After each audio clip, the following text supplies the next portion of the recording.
The hallways of Lincoln High School fell silent as he walked through them. At 16 years old, Andrew stood 5'10" with a heavy build that made him stand out in the crowd.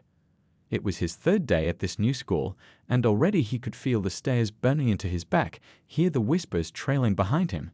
"Hey, big man, you blocking the whole hallway," someone called out, followed by snickers. Andrew kept his eyes forward, clutching his backpack straps a little tighter. His mom had gotten a better job in this neighborhood, and they'd moved mid-semester. "Just focus on your grades," she told him that morning. "Don't mind what anybody says." Easy for her to say. She wasn't the one navigating this maze of judgment. At lunch, Andrew found an empty table near the back of the cafeteria. He unwrapped his sandwich and pulled out his sketchbook, the one thing that always brought him peace. His fingers moved across the page, bringing to life a superhero of his own creation. The character looked nothing like him, tall, lean, with muscles that could tear through steel. Andrew smiled to himself as he shaded in the details. "That's pretty good," said a voice. Andrew looked up to see a girl with bright red hair standing over him. "Thanks," he mumbled, quickly closing the book. "I'm Kim. I'm in your English class." Before Andrew could respond, a tray slammed down on the table, splashing milk across his sketchbook. "Well, well. The new kid thinks he can take our spot," said a tall, thin boy with a baseball cap turned backward. 3 other boys stood behind him, arms crossed, smug grins on their faces. "I'm Derek. This is our table. Has been for 2 years." Andrew began gathering his things. "No problem. I was just leaving." "Wait, check out his drawings first," said one of Derek's friends, reaching for the sketchbook. Andrew's hand shot out, grabbing the boy's wrist. Something flashed in Andrew's eyes, a calm intensity that didn't match his otherwise gentle demeanor. "Please don't touch my things," he said quietly, releasing the grip.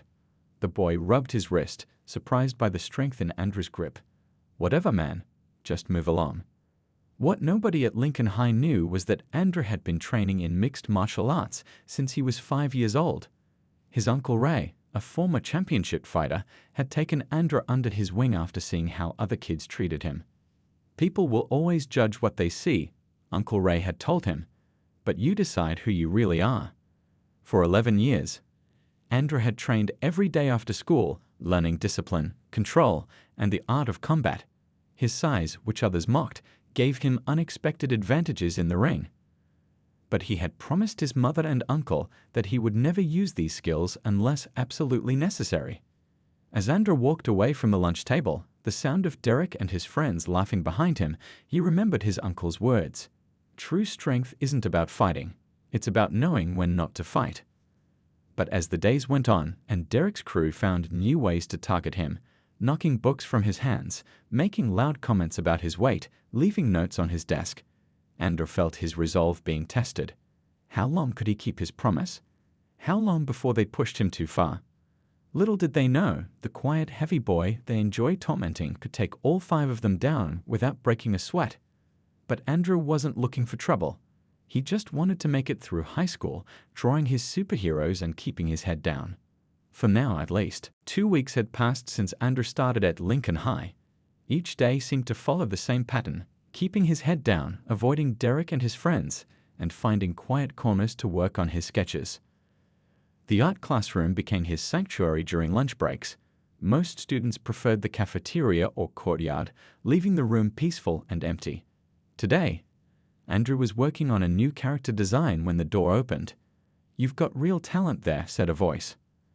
Andrew looked up to see Mr. Chen, the art teacher, peering over his shoulder. The man had kind eyes behind round glasses. "Thanks," Andrew replied, instinctively moving his arm to cover the drawing. "No, really," Mr. Chen insisted, pulling up a chair. "Your understanding of anatomy is impressive, especially for someone your age. Have you ever considered joining the art club?" Andrew shrugged. "Not really. I just draw for myself." Mr. Chen nodded. "Well, we meet on Thursdays after school. You'd be welcome any time." He stood up and walked back to his desk, leaving Andrew to consider the invitation. The next day in gym class, Coach Parker divided everyone into teams for basketball. Andrew was always picked last, despite his size. People assumed he'd be slow, clumsy. "All right, Big guy, Derek called from across the court, bouncing the ball with one hand. Try to keep up. Andrew took a deep breath, positioning himself on defense. His years of training had made him light on his feet, with balance and coordination that surprised people.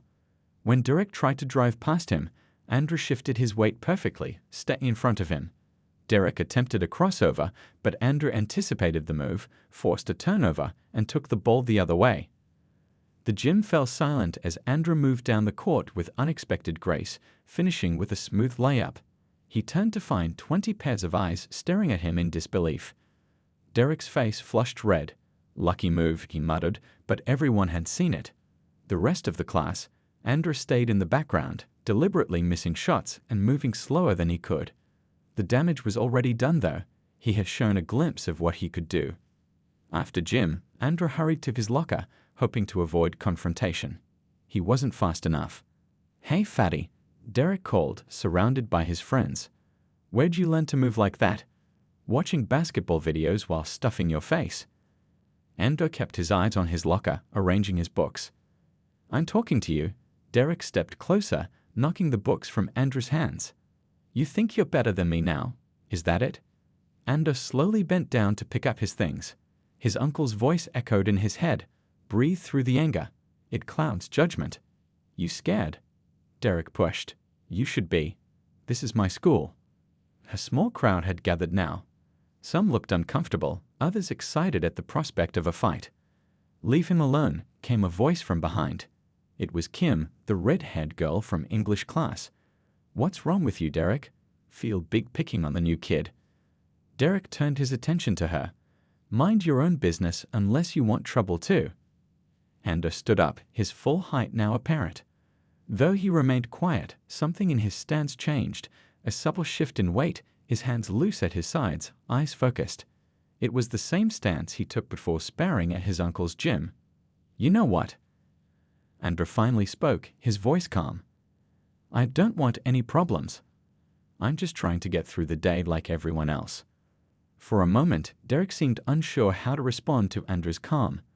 The bell rang, saving them both from what might have happened next. "This isn't over," Derek whispered as people began moving to class. That afternoon, Andrew decided to take Mr. Chen up on his offer. He showed up at the art club meeting, finding a small group of students gathered around tables. Kim was there too, waving him over to an empty seat. "I was hoping you'd come," she said with a smile. "We need more actual talent in here." For the first time since moving to this new school, Andrew felt himself relax slightly. But in the back of his mind, he knew Derek wouldn't let things go so easily. Sooner or later, something would have to give. For nearly a month, Andrew had managed to find his rhythm at Lincoln High. The art club became his favorite part of the week. Mr. Chen had even suggested entering one of his superhero designs in the upcoming district art competition. "You've got a real eye for action poses," Kim told him as they worked side by side on Thursday afternoon.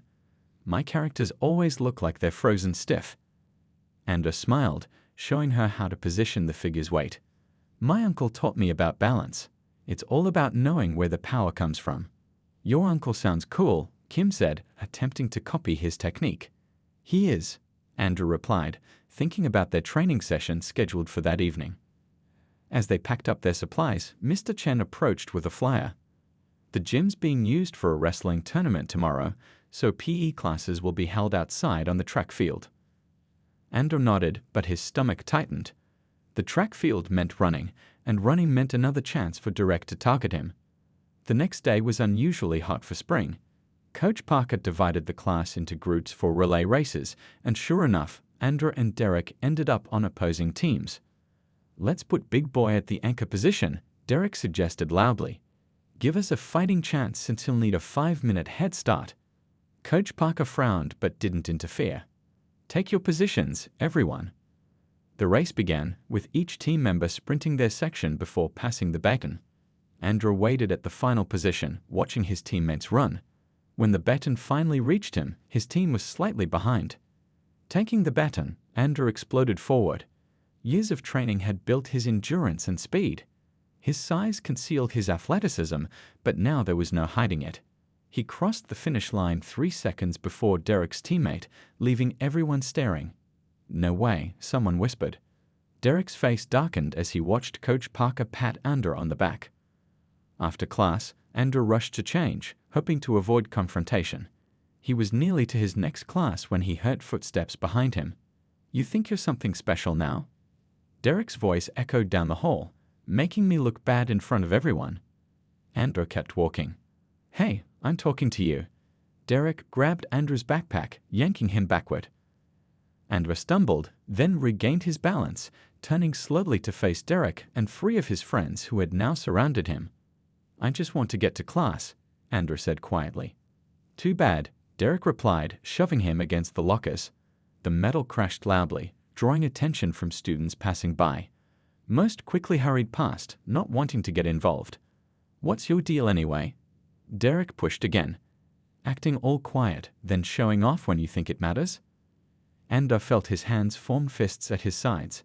He consciously relaxed them, breathing the way his uncle had taught him. "There's no problem here." "Oh, there's definitely a problem," Derek said, grabbing Andrew's backpack and tossing it to one of his friends. They unzipped it, dumping the contents onto the floor.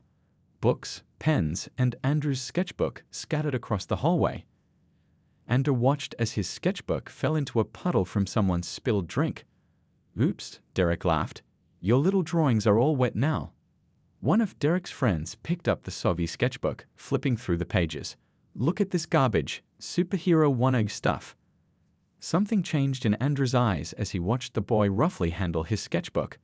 Months of work, characters he'd created, stories he'd mapped out, all being treated like trash. "Give that back," Andrew said, his voice different now, steady, commanding. "Or what?" The boy taunted, deliberately tearing one of the pages. The sound of paper ripping echoed in Andrew's ears. In that moment, something shifted inside him. His stance changed, feet positioned shoulder-width apart, weight balanced perfectly, hands ready. The hallway had grown quiet. Even Derek seemed to sense the change in the air. For the first time, he looked uncertain. "I said," Andrew repeated, taking a step forward, "give it back." The hallway fell silent. Students who had been rushing to class now stopped to watch what was happening. Even Derek's friends seemed to sense that something had changed. "What did you say?" Derek's friend asked, still holding the torn sketchbook. Andrew took another step forward. His usual hunched posture was gone. He stood tall now, shoulders back, chin up. The transformation was subtle but unmistakable. "I said, give it back," Andrew repeated, his voice calm but firm. Derek laughed, though it sounded forced. "Or what? You gonna cry about it?" Andrew didn't answer. He simply extended his hand for the sketchbook. "Make me," the boy taunted, ripping another page. What happened next occurred so quickly that later, when students tried to describe it, they couldn't agree on the details. Andrew moved forward with surprising speed. His right hand gently pushed the boy's wrist in a specific direction, while his left hand smoothly took back the sketchbook. The movement looked almost choreographed, like a dance step. The boy blinked in confusion, suddenly empty-handed. "What the?" Derek started, lunging forward with a clenched fist. Andrew sidestepped the punch with minimal movement, like water flowing around a rock. Derek stumbled forward, thrown off balance by hitting nothing but air. Before he could recover, Andrew had moved again, this time using Derek's own momentum to guide him into the lockers with a light touch to his shoulder. Derek crashed into the metal with a loud bang. His two other friends charged at once. Andrew ducked under the first boy's swing and blocked the second with his forearm. His movements were precise, economical, nothing wasted. He wasn't throwing punches, just redirecting their own energy against them. Within seconds, all three boys were on the floor, looking dazed and confused. The fourth stood frozen, eyes wide. Andrew hadn't even broken a sweat. A circle of stunned students stood watching. Someone whispered, "Did you see that?" Another said, "I didn't even see him hit anyone." "He didn't," Kim said, having arrived just in time to witness the scene. "That's the crazy part." Andrew calmly picked up his scattered belongings and put them back in his bag.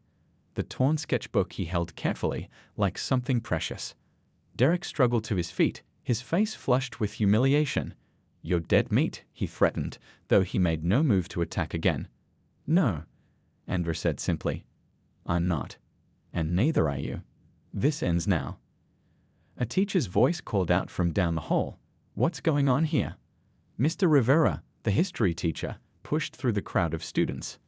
Derek quickly shifted his expression. "He attacked us, Mr. Rivera." "Out of nowhere.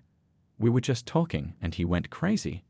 Mr. Rivera looked at Andrew, who stood quietly holding his damaged sketchbook. "Is this true?" Before Andrew could answer, several voices spoke up. "They started it." They dumped his backpack and tore up his drawings. Derek pushed him first. Mr. Rivera held up his hands. All right, you five, to the principal's office. Now." As Derek and his friends were led away, students gathered around Andrew, peppering him with questions. "Where did you learn to move like that? Have you been fighting long? Can you teach me that wrist thing?" Andrew just shook his head, uncomfortable with the attention. "I need to get to class," he said, trying to move through the crowd. Kim caught up with him down the hall. "You know everyone's going to be talking about this by lunch, right?" Andrew sighed. "I know, I broke my promise." "What promise?" "To my mom and uncle. I promised I'd never use what I learned unless I absolutely had to." He looked down at his torn sketchbook. "I guess I felt like I had to." "Your uncle taught you to fight like that?" Kim asked, eyes wide. "He taught me how not to fight," Andrew corrected. "Everything I did was defensive. I didn't throw a single punch." "Well, whatever it was the coolest thing I've ever seen," Kim said, "and those guys had it coming." Andrew didn't respond, but his mind was racing. He knew things would be different now. His secret was out. And somehow he needed to explain to his mom and uncle why he broke his promise, and why part of him didn't regret it at all. By lunch, the whole school was buzzing with talk about what happened in the hallway. As Andrew walked into the cafeteria, conversations hushed, then erupted into excited whispers. Eyes followed him as he made his way to an empty table. "Is it true you took down Derek and his whole crew?" A freshman boy asked, appearing suddenly at Andrew's side. Before Andrew could answer, another student chimed in. "I heard he didn't even throw a punch, just moved like some kind of ninja. Can I sit with you?" Asked a third student, someone who had never spoken to Andrew before. Andrew nodded uncomfortably, unpacking his lunch. Within minutes, his usually empty table was surrounded by curious students firing questions at him. "Have you been training long? Do you compete in tournaments? Could you beat up the whole football team?" Andrew answered politely but briefly, wishing for the quiet lunches he used to have. Kim eventually rescued him, pulling him away with the excuse of art club business. "Thanks," he sighed once they were in the relative quiet of the hallway. "No problem. You looked like you needed saving," she grinned. "Though I'm pretty sure you can handle yourself." Andrew shook his head. Not with that kind of attention. As they turned the corner, they nearly bumped into Principal Wilson. "Ah, Andrew," the principal said. "I was just looking for you. My office, please." Inside the office, Andrew found his mother already waiting, her face a mix of concern and disappointment. Next to her sat Uncle Ray, his expression unreadable. "Mom? Uncle Ray? What are you doing here?" "The school called me," his mother said quietly. "They said you were in a fight." Principal Wilson cleared his throat. "We have conflicting reports about what happened. Derek and his friends claim you attacked them unprovoked. Several witnesses say they were harassing you." "They ruined my sketchbook," Andrew said simply. "I asked for it back." "And then proceeded to assault 4 students," Principal Wilson added. Uncle Ray spoke up. "Did he throw any punches? Any kicks?" The principal hesitated. "Well, no, not exactly. But then it wasn't assault," Uncle Ray stated firmly. "Sounds to me like self-defense." Principal Wilson sighed. "Regardless, fighting is against school policy.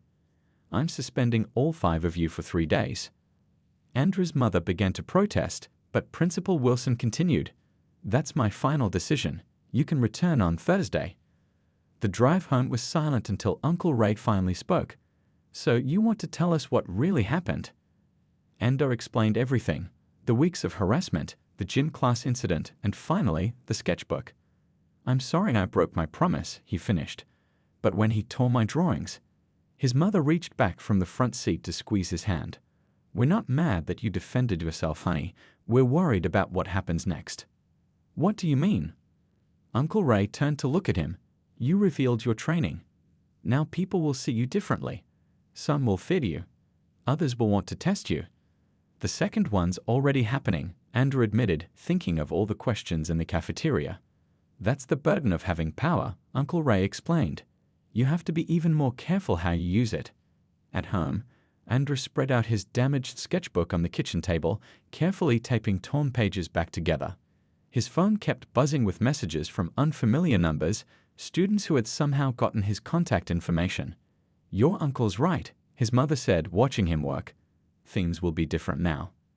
Andrew nodded. "I know. I'm not sure how to handle it." "The same way you handle everything else," she replied, with discipline and respect. Later that evening, Andrew's phone buzzed with a message from Kim. "Have you seen this?" She had sent a link to a video. Someone had recorded the entire hallway incident on their phone. The footage was already spreading through social media with hundreds of comments. Andrew watched himself on the small screen, moving with the precision and control that had taken years to develop. It was strange seeing himself from the outside, like watching someone else. As the video ended, another message from Kim appeared. Derek's older brother saw this. "Word is he's not happy about his little brother getting embarrassed. Be careful when you come back to school." Andrew put down his phone, a familiar knot forming in his stomach. He had solved one problem, but created an even bigger one. The 3 days of suspension passed quickly. Andrew spent most of his time training with Uncle Ray, who pushed him harder than usual. "You need to be ready," Uncle Ray said as they practiced defensive moves in the backyard, not just physically, mentally. On Thursday morning, Andrew's mother dropped him off at school with a worried smile. "Remember what we talked about.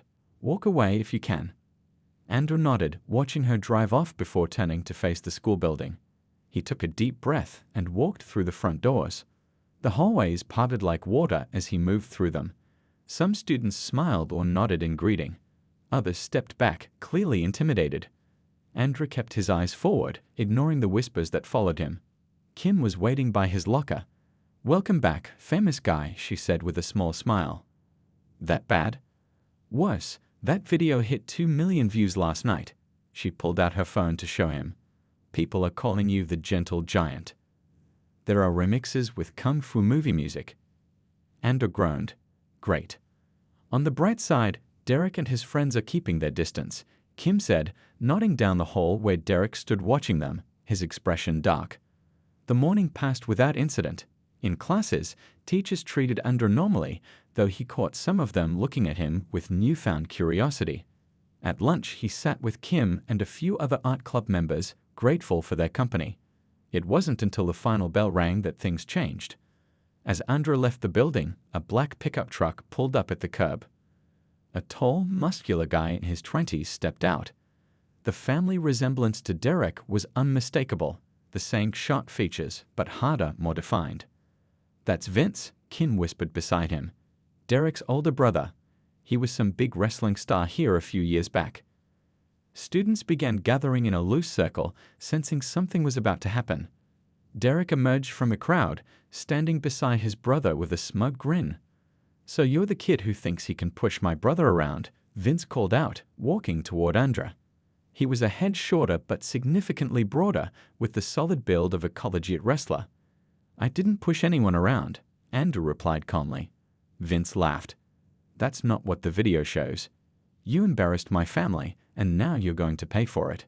He stepped closer. "Unless you're only brave enough to fight kids." The crowd grew larger. Someone whispered, "Fight, fight, fight." Andrew remembered his promise to his mother.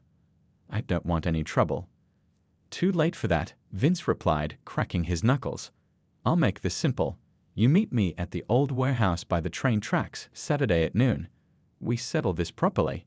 Or I find you when you're not expecting it, and it gets much worse for you." Andrew felt his heart pounding, but kept his face neutral. "Fighting isn't going to solve anything." "Says the guy who took down 4 people in 30 seconds, Derek chimed in. "He didn't fight them," Kim spoke up. "He defended himself. There's a difference." Vince ignored her. "Saturday, noon. Be there or start watching your back." He turned to the crowd.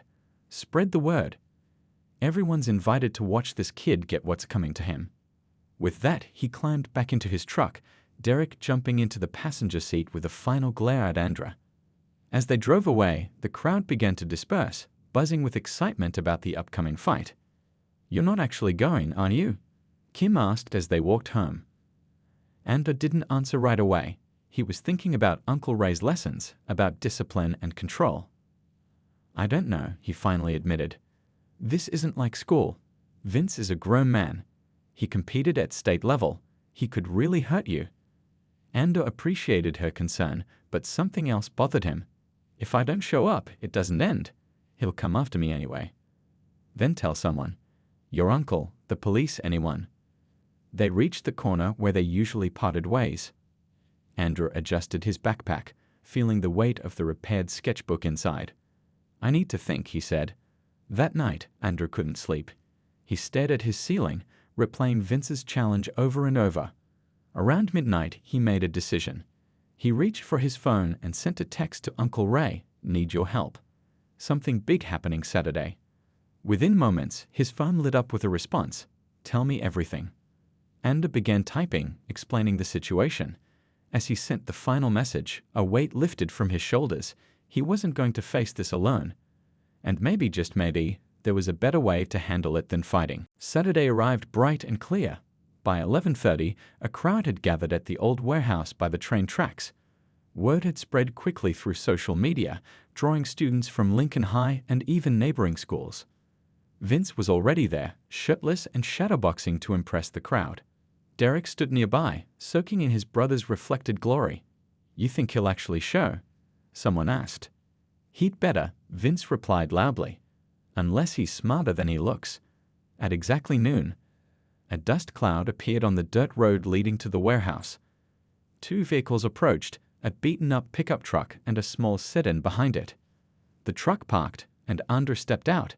He wore simple clothes, a t-shirt, sweatpants, and sneakers. His face was calm, focused.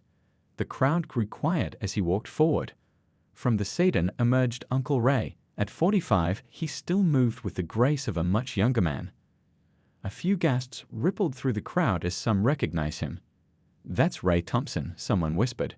"The MMA guy from those championship fights." Vince's confident grin faltered slightly. "My nephew tells me there's been a challenge," Uncle Ray said, his voice carrying across the open space. Vince straightened up. "This is between me and him. No one else." Uncle Ray nodded. "I understand. But before you start, I have a proposition." The crowd inched closer, eager to hear. "Instead of a fight, how about a demonstration?" Uncle Ray suggested. "Show these kids what real martial arts are about. Not just hitting each other, but discipline, control, respect." Vince scoffed. "Nice try, old man. But your boy embarrassed my brother, and now he pays." "One demonstration," Uncle Ray persisted. "Then, if you still want to fight, Andrew will face you." Vince looked at the crowd, then back at Uncle Ray. "Fine, make it quick." Uncle Ray removed his jacket and moved to the center of the space. "Andrew, join me." For the next 10 minutes, uncle and nephew demonstrated a series of training exercises, blocks, holds, strikes carefully pulled short of contact. Their movements were synchronized, almost like a dance. Andrew's size, which had always made him a target, now showed its advantage as he executed complex moves with surprising agility. The crowd watched in silence, mesmerized by the display of skill. "This is what martial arts truly is," Uncle Ray explained as they continued. "It's not about fighting, it's about harmony, control, understanding yourself and your opponent." He gestured for Vince to join them. "Would you like to try?" Surprisingly, Vince stepped forward. Perhaps it was curiosity, or maybe he didn't want to lose face in front of the crowd. Uncle Ray showed him a simple blocking technique. Vince copied it awkwardly at first, then better on the second try. "Good," Uncle Ray encouraged. "Now, Andrew will throw a slow punch and you block it, just like I showed you." They practiced a few times, Vince blocking Andrew's carefully controlled strikes. The tension in the air began to dissipate as more students asked to participate. "This is actually pretty cool," someone said. By mid-afternoon, the planned fight had transformed into an impromptu martial arts workshop. Even Derek eventually joined in, though he avoided working directly with Andra.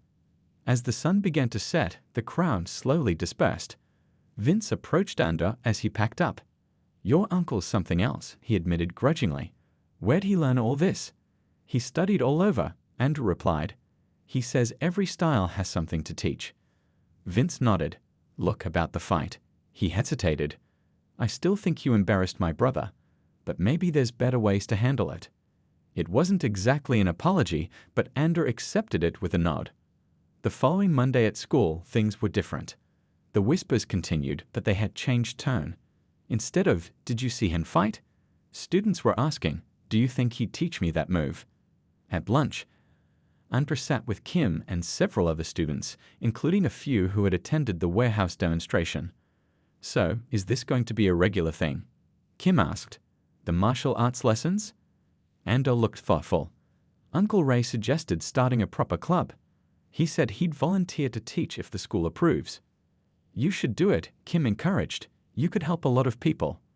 That afternoon, Andrew met with Principal Wilson, who, after some convincing, agreed to allow a self-defense club with Uncle Ray as the instructor and Andrew as his assistant. 2 weeks later, the first official meeting took place in the school gym. Over 30 students attended, including Derek, who stood awkwardly at the back until Andrew walked over. "Everyone starts somewhere," Andrew said, offering him a hand wrapping for protection. Derek took it with a small nod. As Uncle Ray began the class, Andrew looked around at the diverse group of students, different sizes, backgrounds, social groups, all focused on learning together. He remembered his first day at Lincoln High, feeling alone and targeted because of his size. Now that same size and strength had become something positive, something to share rather than hide. The sketchbook full of superheroes sat in his backpack nearby.